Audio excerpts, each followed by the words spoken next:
tentang metode pembelajaran yang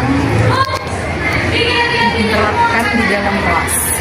Suruh kesini semua, suruh. Izin sebelumnya kami diwawancara. Tangannya udah dipindahin.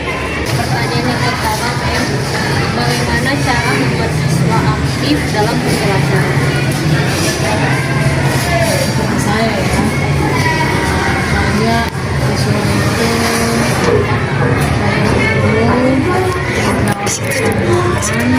terus mereka atau Terus kesempatannya sini kau sini. Ini kali ya.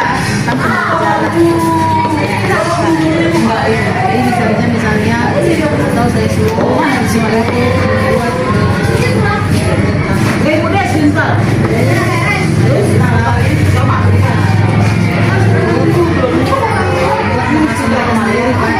mereka merasa pede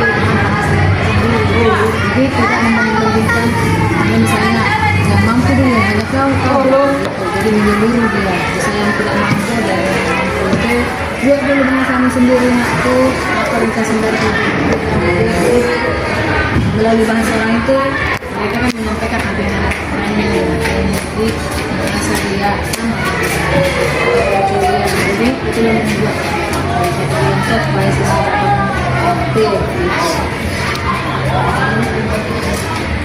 Oke, pertanyaan selanjutnya, bagaimana cara mengetahui apakah siswa memahami materi ini? Saya hubungkan sama yang tadi ya, misalnya saya suruh satu siswa bisa dua ya. Satunya dari yang memang bisa mampu mengikuti pembelajaran, kemudian dari yang tidak mampu tapi tidak berpatokan misalnya itu jawabannya salah, jangan langsung guru mencet sekolah jangan selesai. Jadi bisa coba nak kamu dulu, coba ini pertanyaan buat dulu contoh misalnya buat dulu contoh yang kamu ketahui dengan kamu sendiri. Dari situ nanti kita bisa mengetahui apakah kamu mampu mengikuti pembelajaran.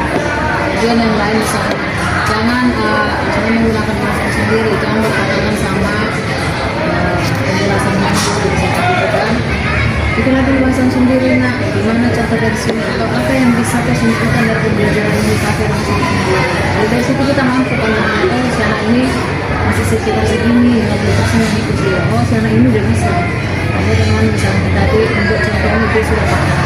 Atau mungkin dengan yang si B tadi dia hanya sampai misalnya di rumah misalnya ini atau di misalnya di struktur atas daripada teks itu hanya sampai di situ aja belum masalah kita bisa mengetahui mana. Oke, baik, pertanyaan selanjutnya, bagaimana cara membangun komunikasi yang baik dengan siswa? Seperti saya, kalau membangun komunikasi yang baik itu ada satu contoh ya, kita kan di lingkungan formal kita kan otomatis harus komunikasinya tidak membuli menjadi jadi kita posisikan kita dengan tersebut.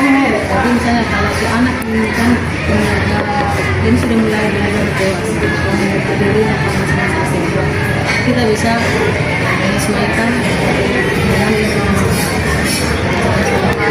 kita bisa sebagai pendengar yang baik. Misalnya aku kekurangan mana yang begitu kan si anak bebas tuh aku kurang mengerti ini kan ini mana aku bisa sedikit.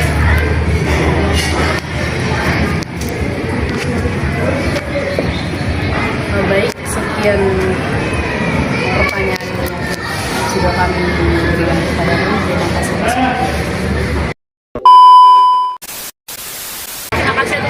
Di sini kami dari kalian terkait bagaimana feedback kalian terhadap guru. Oke, yang pertama pertanyaan pertama, menurut kamu gimana sih cara guru berpartisipasi? Menurut saya Kak, cara guru mengajar di kelas itu sungguh baik, dan kalau misalnya saya lagi kurang mengerti dapat dijelaskan dengan baik, karena jika cuma guru menjelaskan selanjutnya itu hanya membosankan bagi siswa dan kurang dimengerti materi yang diajarkan. Oke, pertanyaan selanjutnya, gimana sih cara guru ngobrol atau berkomunikasi sama siswa selama di kelas?